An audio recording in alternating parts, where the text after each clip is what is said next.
Pasangan memang seharusnya saling melengkapi satu sama lain, karena tidak ada namanya manusia yang sempurna. Setiap manusia pasti memiliki kekurangan dan kelebihan masing-masing. Dengan ketidaksempurnaan itu yang membuat hubungan kita dan pasangan menjadi sempurna. Nah, tetapi jika berbicara tentang pasangan, pasti semua orang berharap untuk mendapatkan calon imam yang terbaik, yang bisa membawa ke surganya Allah kelak. Nah, jamaah, ternyata ada beberapa kriteria calon imam yang harus ditolak sebagai pasangan. Seperti apa ya kira-kira? Berikut penjelasannya. Masya Allah, jamaah. Yeay. Oh, jamaah.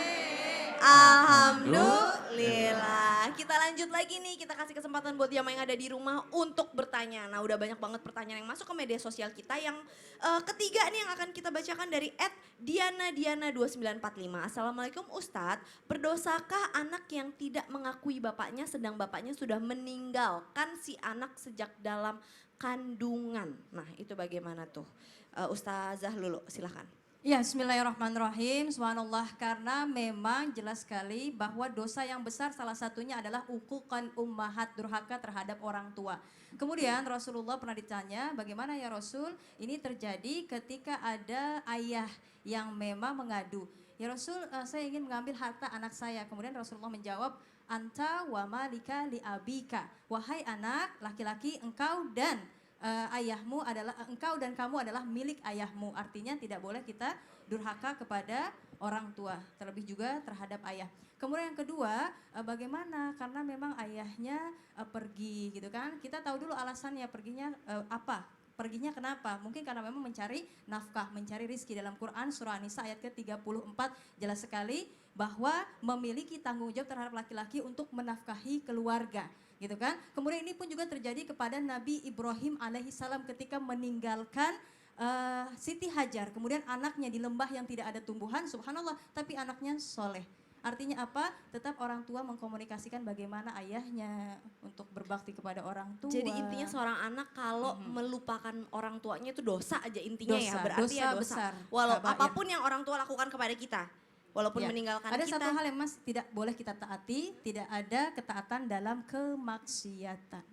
Tapi lebih dari itu kita tetap harus berbuat baik kepada orang tua. Baik, semoga bisa menjawab. Dan pertanyaan berikutnya adalah dari @noviarudin99. Assalamualaikum Ustadz dan Ustazah. Bagaimana cara mengetahui ketulusan seorang laki-laki kepada kita? Kalau mengenalnya lebih tanpa harus pacaran. Waalaikumsalam warahmatullahi wabarakatuh. Ih, pacaran juga gak menjamin kali, kata siapa ya? Gimana Ustazah Kafi? Ustazah Kafi. Saya langsung mikir. Iya, salah. Ustadz Kafi. Ikan sepat, Ya, ya. ikan patin, mohon maaf lahir batin. Mohon maaf lahir batin. Oke, silahkan. Ya, mumpung habis lebaran ya. Iya, baik pemirsa yang dimuliakan Allah Subhanahu wa taala. Ya, bagaimana caranya? Yang pertama, ya, lihat pengorbanannya. Ya. Baik, karena orang yang dia jatuh cinta, karena orang yang mencintai pasti dia akan senantiasa berkorban dengan yang dicintainya. Lihat pengorbanannya. Ustadz kan kita nggak boleh deketan. Ustadz kan kita nggak boleh pacaran. Apa yang dia harus diuji? Coba dong diuji ya. Tapi bukan kasih soal 100 gitu ya.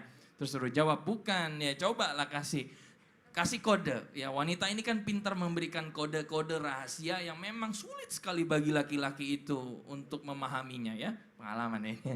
Iya, sulit sekali ya. Coba dong kasih kode. Boleh dikasih kode, saya nanti insya Allah pengen punya suami yang hafal Quran minimal 5 juz. Masya Allah, langsung hafalin tuh. Kalau orang yang benar-benar cinta, dia tulus kepada wanitanya, dia akan senantiasa terus. Ya Allah, saya pengen insya Allah. Tapi niatnya karena Allah ya. Dia akan terus ngafal, ya Allah mudah-mudahan saya dengan 5 juz ini bisa dapat bonus. Selain dapat pahala, hafal Quran dapat bonus si B atau si A. Jadi intinya tuh kita Betul. boleh mengetes ya. Dan itu gak Boleh. pacaran, itu Nggak ta'aruf. pacaran, Tapi kita boleh ngetes dengan nih ta'aruf. gitu. Ngetes sesuatu kepada yang kebaikan gitu ya. Betul. Masya Allah, baik. Dan cari yang jujur juga. Cari yang jujur. Terkadang sekarang banyak orang pakai mobil bagus, datang aja. Nyewa ternyata. Weh bukan. Apa? Tau-taunya dia kerja di showroom. Ya, kirain Jadi tukang nyewa. cuci showroom. Oh gitu, Mobilnya Masya Allah. BMW gitu. Salah. Baik. Jadi artinya kita harus tes juga juga nih ya kejujurannya. Masya Allah, jazakallah khair, terima kasih banyak. Ustadz Kafi dan juga Ustadz Zalulung silahkan kembali ke tempat duduk. Terima kasih banyak. Jamaah! Nah, karena vibe-nya jamaah hari ini semangat banget luar biasa, saya akan memberikan kesempatan lagi nih buat jamaah untuk langsung bertanya kepada guru-guru kita. Ada yang mau nanya nggak? Coba angkat tangan, Bu. Angkat tangan, angkat tangan. Oke, yang sebelah kanan sini deh, boleh silahkan. Ibu ada yang mau ditanyakan, silahkan. Bismillahirrahmanirrahim. Oh, maju. Oh. Bismillahirrahmanirrahim. Assalamualaikum warahmatullahi wabarakatuh. Waalaikumsalam warahmatullahi wabarakatuh. Nama saya Haja Hayati Nufus dari Serang, Banten. Dari Majelis Taklim Yazdad Ilman. Baik, Ibu Hayati, pertanyaannya apa, Bu? Pertanyaannya, saya Apa, Bu? Tentang apa nih? Tentang laki-laki idaman atau tentang apa, Bu? tentang Katanya kenapa? katanya pasangan, Pasangan, katanya pasangan itu apa? Kenapa pasangan? Katanya Pasangan itu adalah cerminan. cerminan dari diri sendiri. Baik, terus? Ya. Bagaimana agar supaya kita memiliki yang sempurna? Oh, gimana caranya ya, Ya, gitu untuk bagaimana memiliki yang caranya? sempurna. Iya. Soalnya kita bukan manusia yang sempurna. Iya. Tapi kita pengen pasangannya sempurna Iya, gitu, Bu, iya, maksudnya, Bu. betul, Oh, gitu, Ibu. betul. Ibu suaminya sempurna nggak? Kurang Nggak apa-apa tahu ya, ya. Bu, sama-sama saling memaafkan ya, Bu. Iya, iya. Baik, silahkan kembali ke tempat duduk Ibu Hayati. Kasih tepuk tangan dulu Kasih. dong, Bu, buat Ibu Hayati. Ustadz Ahmad Ridwan nih langsung Masya dijawab. Allah. Gimana nih Ustadz? Kita Bisa kan berdiri nih. iya silahkan, Masya kita kan Allah. langsung, kita kan penuh dengan kekurangan. Betul, betul. Tapi berharapnya pengen dapatnya calon suami yang perfect nih. Wah itu dia, padahal nobody want perfect in the world. But gitu I want kan. to be perfect katanya Yes. gitu. Gimana Gitu caranya? ya. Please. Oke, Ustadz, bismillahirrahmanirrahim. Bicara tentang kesempurnaan, kesempurnaan itu hanya milik Allah. Al-kamalulillah. Kesempurnaan cuma milik Allah. Makanya Allah itu maha segalanya. Bahkan pada pribadi Rasulullah SAW sebagai manusia seperti kita pada umumnya begitu. Makanya beliau bisa lelah, bisa apa dan sebagainya itu. Tapi kalau bicara tentang tadi, kita sudah kurang, ingin yang sempurna. Kan kayaknya itu apa ya, standarnya tinggi banget gitu ya. Padahal kita adalah cerminan bagi pasangan kita. Maka caranya adalah yang pertama, perbaiki dulu dirimu. Allah yang mengantarkan jodoh untukmu. Kita tidak sebaik mungkin Ibunda Khadijah, kita tidak sebaik Ibunda Aisyah, kalau seorang istri gitu ya, seorang perempuan, maka dia harus coba meneladani dari mana akhlaknya yang lebih bisa dia tiru di situ, maka insya Allah walaupun yang dihadirkan tidak sesoleh Muhammad SAW, tapi jelas sekali apa yang engkau tanam, engkau yang akan menuainya. Itulah yang kemudian man yazra' yahsud, siapa yang menanam dia akan menuainya. Ingin menuai kesalihan, maka salihankan dulu dirimu. Salihah sudah akan insya Allah dihadirkan oleh Allah karena at-tayyibatu lit-tayyibin. Wanita baik-baik untuk laki-laki yang baik. Apakah Allah melupakan janjinya? Innallaha la yukhliful mi'ad. Allah nggak akan pernah melupakan janjinya. Sama sekali. Dan Allah tidak akan pernah menzalimi hambanya. Itu janji Allah subhanahu wa ta'ala. La yazlimu misqala zarrah. Nggak ada satupun dari hamba Allah yang Allah zalimi. Sekecil zarrah, nggak ada. Makanya kalau kita perbaiki diri kita, insya Allah Allah yang akan menghadirkan pasangan terbaik untuk kita. Ingatkan tatkala Ummu Salamah radhiyallahu anha wa ardhaha ditinggal oleh suaminya Abu Salamah, Rasulullah SAW mengajarkan doa untuknya.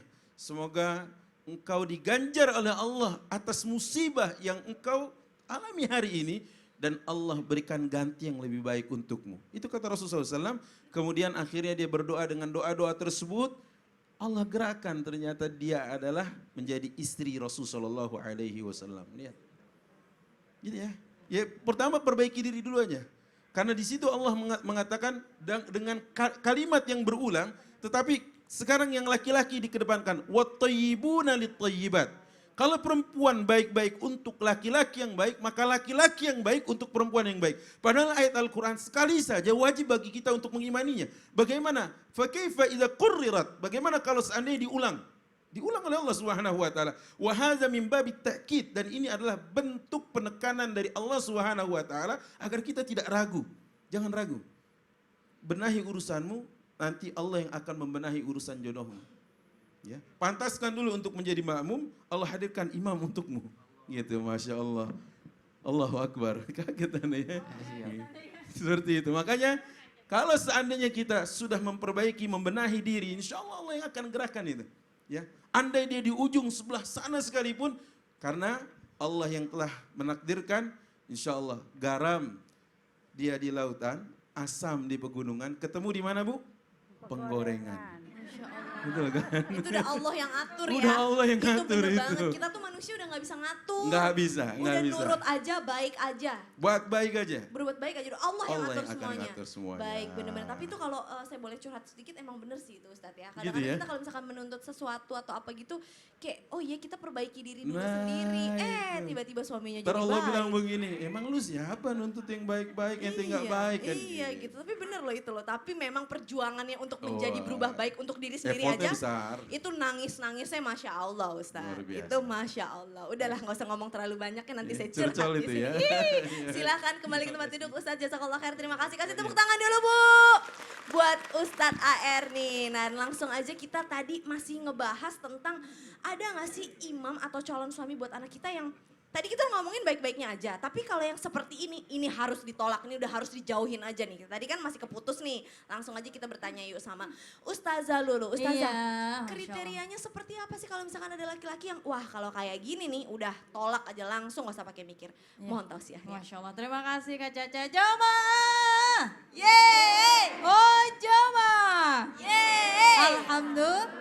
Pemirsa yang dirahmati Allah, insya Allah mudah-mudahan Allah berkahi keluarga yang sakinah, mawaddah, warahmah. Amin ya Allah ya Rabbal Alamin. Datang kucluk.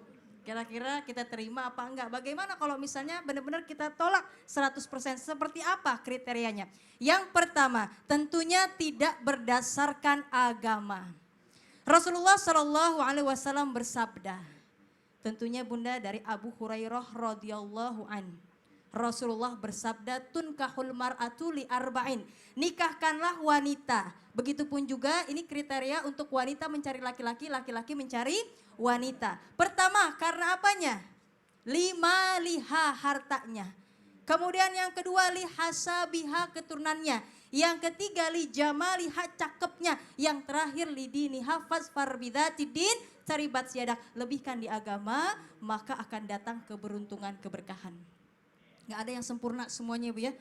Man tolaba akhon bila aibin, baqiya bila akhin. Ketika kita pengen mencari yang memang nggak ada aibnya sama sekali, sempurna nggak akan kita dapat.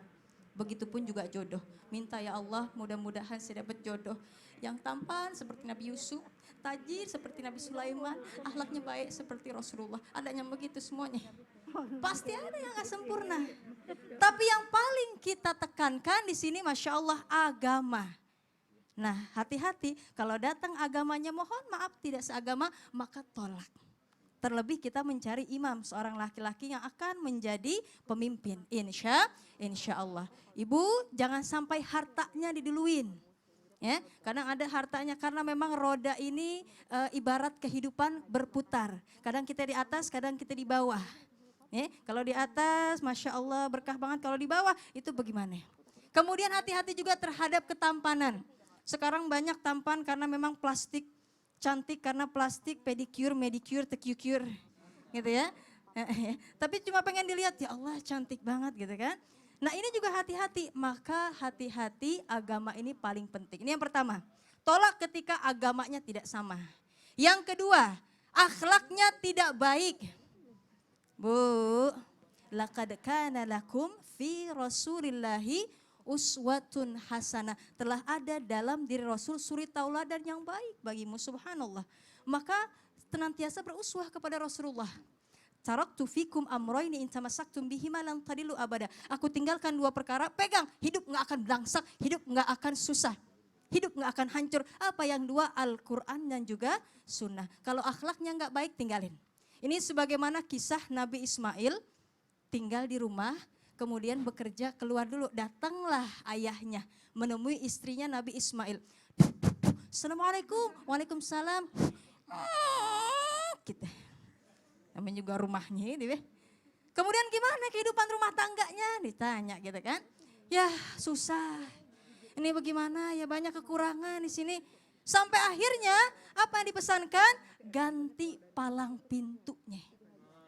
Nah, gitu kan. Kalau Betawi palang pintu, kita kudu silat dulu baru palang pintu, pantun-pantun gitu ya. Nah, ini palang pintu artinya apa? Istrinya.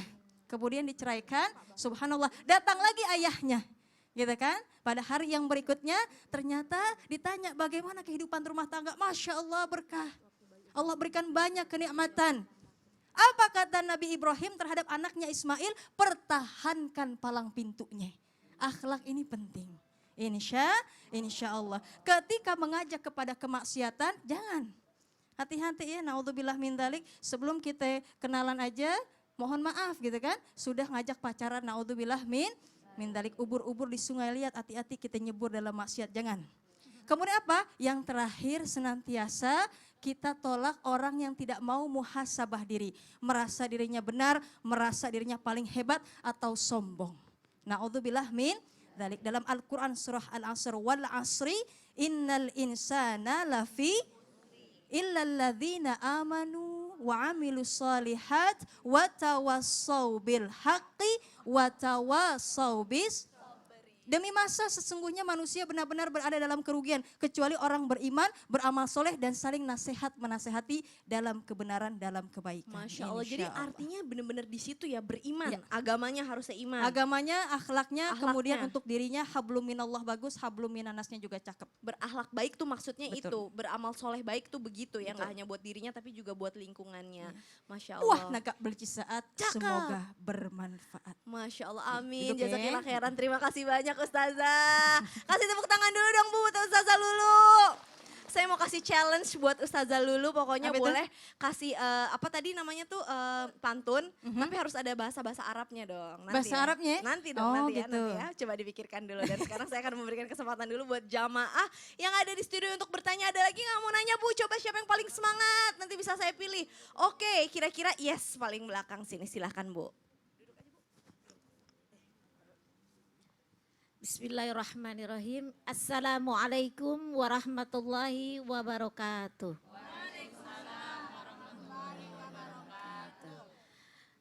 Assalamualaikum Ustazah. Mau bertanya nih Ustazah, kan suami tuh udah banyak menjadi imam yang baik gitu. Terus, oh ya lupa nama. Ya, ini juga. Nama saya Bu Haja Uwat dari Majelis Taklim Al-Iqra Cibinong Bogor. Maaf Ustazah jadi 2 kali. Ini kan sudah banyak ini Bapak suami yang menjadi imam yang baik. Tapi itu pasangannya selalu menuntut yang lebih dari itu yang dia kemampuannya. Itu bagaimana tuh Ustazah? Boleh apa enggak tuh? Nah, Assalamualaikum Ustazah. Waalaikumsalam warahmatullahi wabarakatuh. Kasih tepuk tangan sekali lagi Bu. Ustazah Oki gimana nih Ya. kalau misalkan istri menuntut lebih kepada suami, boleh atau enggak sih, mohon tausiahnya. Baik, terima kasih. Bolehkah seorang istri menuntut lebih kepada sang suaminya? Apa yang saya sampaikan adalah nasihat untuk diri saya sendiri. Teman-teman sekalian, apa sih yang biasanya seorang istri tuntut kepada suaminya? Hak-hak seorang istri, betul? Apa saja sih hak-hak seorang istri dalam Islam? Teman-teman sekalian, di dalam surah An-Nisa ayat 19, wa'ashiruhunna bil ma'ruf. Memang diperintahkan agar seorang mempergauli pasangannya dengan baik. Jadi seorang istri memiliki hak untuk mendapatkan tempat tinggal yang baik, memiliki hak untuk mendapatkan makanan yang baik, pakaian yang baik sesuai dengan kemampuan suaminya. Namun tidak hanya urusan seperti itu saja, tapi juga harus diberi makan ruhiyahnya, diberi makan juga mengenai perasaannya. Jadi seorang istri juga memiliki hak untuk disayang, diperhatikan, dibelai dengan lemah lembut, betul Ibu? Didengarkan keluh kesahnya, diladeni tangisannya. Jangan kalau istri nangis, suaminya tidur ngorok gitu ninggalin istrinya gitu kan. Jadi seorang istri juga perlu diisi ruhiyahnya, diisi juga dengan perasaannya. Itu hak-hak seorang istri. Namun pertanyaan berikutnya, jadi boleh nggak sih seorang istri menuntut kepada suaminya, menuntut yang lebih? Perhatikan, sebelum kita menuntut, perhatikan dulu. apa kewajiban kita kepada seorang suami. Banyak istri menuntut tapi lupa dia sendiri tidak melakukan kewajibannya kepada seorang suaminya.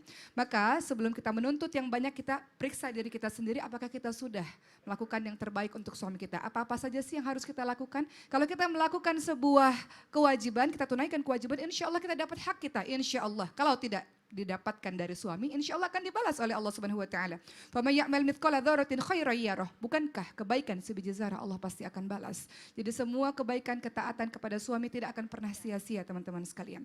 Coba kita lihat apa-apa saja sih sebelum kita tuntut banyak hal kepada suami, apa-apa saja sih tugas dari seorang istri? Taat, itu yang pertama. Perhatikan surah An-Nisa ayat 34. Fassalihatu qanitatun hafizatu lil ghaibi bima hafizallah. Wanita yang salihah, istri yang salihah adalah yang taat kepada Allah. Kalau dia taat kepada Allah, dia akan taat kepada suaminya. Selalu taat tunduk patuh kepada suami selama suami tidak menyuruh kita kepada kemaksiatan. Dan menjaga diri ketika suami tidak ada. Artinya jadi perempuan-perempuan yang setia. Engkau bisa menuntut hakmu kalau engkau sudah menjadi perempuan-perempuan yang setia. Suami pergi keluar kota, suami pergi meninggalkan dirimu, suami yakin dan percaya bahwa istrinya tidak akan melakukan apapun. Karena istrinya adalah orang-orang yang setia dan menjaga kehormatan, kesucian dirinya.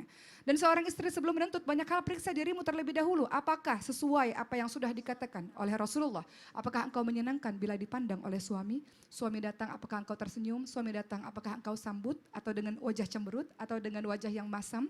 Kemudian apakah engkau patuh ketika diperintah? Dan apakah engkau menjaga diri dan harta suami? Itu yang dikatakan oleh Rasul, orang yang baik, wanita yang baik, wanita yang salihah, teman-teman sekalian. Berikutnya, apakah engkau sudah menjalankan kewajibanmu sebagai seorang istri yang betah di rumah? Wa qarna fi buyutikunna, surah Al-Ahzab 33. Seorang perempuan paling baik tempatnya adalah di rumahnya sendiri. Ada jenis perempuan-perempuan yang liar, tidak betah di rumah, suka sekali pergi keluar, panas dia.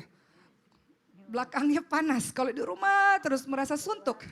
Ya, jadi itu juga tidak baik, teman-teman sekalian. Jadi engkau menuntut banyak hal kepada suamimu sedangkan engkau sendiri tidak menjalankan kewajiban sebagai seorang istri yang baik. Istri yang baik banyak di rumah. Boleh keluar rumah? Boleh. Dengan urusan-urusan syar'i setelah mendapatkan izin dari suami. Bedakan izin dengan laporan. Sebelum ibu pergi, ibu izin dulu. Jangan-jangan ibu-ibu selama ini udah di mall, "Pah, aku di mall," namanya laporan, bukan izin ibu-ibu sekalian. Ya, jadi bedakan izin dan laporan. Kemudian hati-hati. Jalankan kewajibanmu, apa itu? Kalau suami minta, berikan. Tapi suami juga harus tahu, istrinya capek enggak? Istrinya lagi sakit enggak? Tapi kalau tidak ada alasan syar'i, suami minta, ibu berikan. Kalau ibu tolak mungkin saja bisa menjadi penyebab suami tidak memberikan hak karena suami merasa marah mungkin saja. Karena kenapa teman-teman sekalian, kalau seorang istri menolak, suaminya maka akan dilaknat oleh para malaikat sampai subuh hari. Jadi intinya adalah ketika seorang perempuan banyak sekali engkau menuntut suamimu, maka apa yang akan terjadi? Engkau termasuk orang-orang penghuni neraka. Rasulullah SAW katakan banyak wanita-wanita yang menjadi penghuni neraka sebab apa? Kufur nikmat. Suaminya memberikan banyak kepadanya tapi hanya karena kesalahan satu. Karena kekurangan satu, engkau lantas mengatakan, aku tidak melihat kebaikan sama sekali di diri suamiku. Inilah yang disebut dengan kufur nikmat. Suamimu banyak kebaikan, engkau hanya melihat satu kesalahannya saja. Maka wajar saja para bidadari akan mengatakan, jangan kau melakukan hal seperti itu kepada suamimu, karena suamimu hanya sebentar saja dengan dirimu, kelak mereka akan kembali kepada kami. Begitu kata bidadari syurga. Ya Allah, saya merinding loh. Jadi intinya kita kalau sama suami fokus sama yang baik-baiknya aja ya. Iyalah, Yang jelek-jeleknya kebaikannya lupain. banyak. Kenapa fokus pada yang satu? Salah satu diungkit dari awal pernikahan. Wah, itu Jangan. itu kan perempuan banget Ustazah Oki, ahli sejarah, tahu lokasinya, tempatnya, waktunya, jamnya, pakai bajunya warna apa gitu. Bener. Makanya Jadi jangan itu kayak lupain gitu. ya. Jangan. Ingat yang baik-baiknya. Ingat yang baik. Jadi Kita intinya mulai hidup dari sekarang dan yang akan datang. Gak usah yang Langsung. lalu-lalu Yang lalu nggak diungkit-ungkit usah. lagi. Jadi intinya menuntut boleh tapi sesuai dengan kemampuan suami. Jadi kita Betul. lihat-lihat juga ya. Betul, laksanakan Gitu. kewajiban dulu. Jangan engkau menuntut tapi engkau tak melaksanakan kewajibanmu sebagai seorang Baik, istri. jazakillah khairan. Terima kasih banyak Jazakillah Ustazah khair. Oki. Kasih tepuk tangan dulu Bu buat Ustazah Oki. Masya Allah. Nah setelah ini sini kita masih akan melanjutkan pembahasan kita dan semakin seru nih. Kenapa? Karena jamaah yang ada di rumah juga saya yakin bahwa memiliki seorang anak laki-laki yang usianya udah matang. Jabatan udah bagus, gajinya udah besar Masya Allah. Rumah udah ada, mobil udah ada. Tapi disuruh nikah susah banget. Terlalu banyak milih-milih. Benar apa benar Bu? Ada ya yang seperti itu ya, terlalu banyak milih-milih. Padahal kan harusnya kalau menikah itu disegerakan, bukan Ustadz Kafi. Kalau Ustadz Kafi kan masih muda, masih nggak apa-apa nanti-nanti aja ya, baik. Nah jadi jangan kemana-mana, tetap di Islam itu indah. Jamaah! Oh jamaah. Alhamdulillah.